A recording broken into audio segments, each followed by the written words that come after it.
More. We're going to welcome in CEO of Geltrude Business Technology Solutions, Michael Geltrude. Michael, good morning. Okay, so this debt reaching the new height after it hit $34 trillion just back in January. Now, the debt, get this, wasn't even at $1 trillion 40 years ago. Michael, I mean, what's it going to take to get a hold on this government spending? It's nearly impossible, right? $35 trillion of debt. I saw that number written out. It was 14 digits. I couldn't believe how long it was. But you're right. There's a real issue ahead, but there's a great common sense approach here. Spend less than you make. Why should the U.S. economy be any different than our personal finances? It's a simple solution. Just spend less money than you make. Politicians have been kicking this down the road for a very long time, and eventually it's going to turn around and come bite us. Yeah, and just imagine what the government will look like if Kamala Harris wins in November. She wants bigger government, more spending, and her debt is already, it's unimaginable. Like you said, it's 14 numbers at this point. Okay, so an increasing number of Americans are saying they have less faith in the economy is going to get any better anytime soon. So Gallup's economic confidence index falling to -35. Now, this is a 2-point drop from just a month ago, a 5-point drop from a year ago. Michael, how will this grim reading of the economy affect the upcoming election? I mean, are people actually looking at these numbers?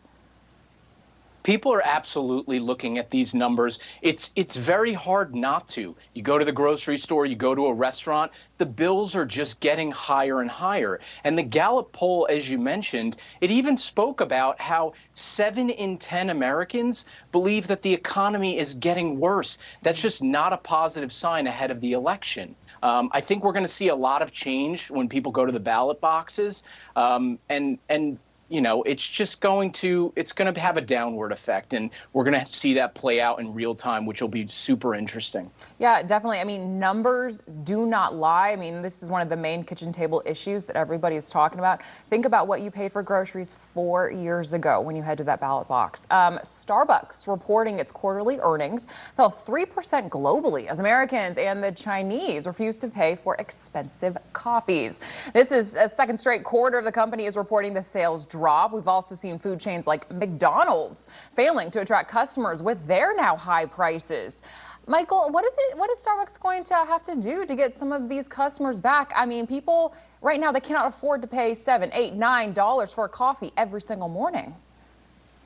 Starbucks really needs to go back to their old business model. They need to sell the experience. People now walk in after placing a mobile order, grab their drink, and head out the door. They need to get back to focusing on the experience. As the saying goes, they need to sell the sizzle, not the steak. And that's what they've been forgetting the past few years. They're not selling the sizzle anymore. They're just putting coffee on the shelf. I mean, it's crazy to think, and it's not that long ago, they used to write everybody's name on a cup. You used to have a short conversation with the person behind the counter, and you're just not doing that anymore. I saw a number as high as 70% of all orders placed in a Starbucks go through the mobile app or through the drive-thru. People are simply walking in and leaving. Wow. And when it comes to McDonald's, like I mentioned, it's crazy. We are now in a time where we talk about high prices when it comes to fast food. And we've talked about it before, and now sit-down restaurants are almost the same price now as a quick fast food meal.